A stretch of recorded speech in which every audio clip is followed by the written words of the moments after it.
হয়তো বা আপনাদের মাথায় অনেক প্রশ্ন ঘুরতেছে যে আমার বন্ধুকে বিয়ে করে ফেলছে। হ্যাঁ, এই হারামজাদা বিয়ে করে লেছে। মানুষ বিয়ে করে শুক্রবারে, হাতে বিয়ে করছে বুধবারে। তার কি ভূতে ধরছে না? আমি এটা বুঝলাম না। রাতকে বিয়ে করছে। হাতে আমার রাত্রে 8টা বাজে ফোন দিয়ে কয় হাতের বলে বিয়ে। আমি হুন্ডা তো আকাশতে পড়ছি। আরে তুই কি মজা করতেছিস? হাতে কয় না সিরিয়াসলি। হাতে কয় তুই যত তাড়াতাড়ি সম্ভব তুই সান্দি না আইফার। আমি তাড়াতাড়ি তার কথা হইনা সান্দি না আইফারলাম। আমি আইতে আইতে রাইতের বাজে গেছে 10টা। হাতে আমার যে অ্যাড্রেস করছে সেই অ্যাড্রেসে এসে আমি তার কল দিলাম। কল দেন না, হে আরামজাদা আইসে আইসে রাত মিলায়। আমি বললাম কেমনি কি হইলো? হাতে কয় আমার কোনো প্রিপারেশন নাই। আমি বাইয়া দেখতে পাইছি আমার আব্বা আম্মা রাজি হয়ে গেছে, পছন্দ করে লেছে।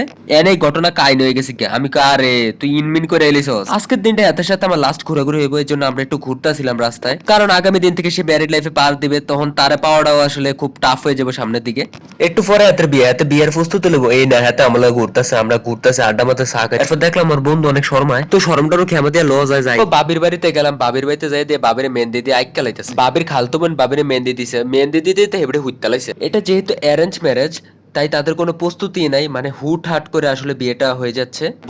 আমার বন্ধু যে এত শেরওয়ানি টেরওয়ানি পরবো, এতে এই শেরওয়ানিটাও আনতে সময় পাইছে না, মানে এত তাড়াহুড়ো করে বিয়েটা হইতেছে। আর যে আমাদের কাছের ভাইবা তার বড় ভাইদের কেউরে কইতে পারছে না, এতে সবাই একটু ক্ষমার দৃষ্টিতে দেখবেন। আসল কথা হলে এত পুরো নার্ভাস হয়ে গেছে গা। যাই হোক, এরপরে এনে বিয়ে পড়ানোর কাজ শুরু হয়ে গেছে, কেন হুজুরে হুজুরে মন্ত্র তন্ত্র ফরতেছে। যাই হোক, আর এদিক দিয়ে সবাই ভিডিও টিডিও করে উড়াই লইতেছে এক একজন। মেয়ের দিক থেকে কবুল বলা শেষ হওয়ার পরে উপস্থিত সাক্ষীগণের সম্মুখে আপনার বিবাহের প্রস্তাব করলাম। আপনি বলুন বিসমিল্লাহ কবুল।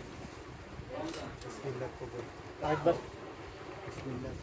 এতে 3-4 বার কবুল করলো, থুকু 3 বার কবুল করলো। কবুল করার পরে এত সাইন টাইন দেওয়া শুরু করে দিতেছে। সাইন টাইন শেষ করার পরে বড় করে হুজুর একটা মুনাজাত ধরলো। মুনাজাতটা শুনে আমি পুরো শিহরিত হয়ে গেলাম, অনেক ভালো লাগলো। তো আমি মনে হইতেছে যে হাতে কান্দতেছে। আর কি তার তুই কান্দস কীর্তি? কানবো তো মাইয়া না, তুই কান্দস কীর্তি? আমি তো বুঝলাম না কাহিনীটা। যাই হোক, আমি একটু মজা করতেছি হাতে ফুরাই না। তারপর আলহামদুলিল্লাহ বিয়ের কাজ সম্পূর্ণ হওয়ার পরে সবাইকে মিষ্টি বিতরণ করতেছে। মানে সবাই মিষ্টি মুখ করাইতেছিল। সবকিছু এত তাড়াতাড়ি হচ্ছিল যে মানে কোনো মজা করার সুযোগটাই পাই নাই। তারপর খাওয়া দাওয়া শেষ করে ফেললাম আমরা সবাই মিলে।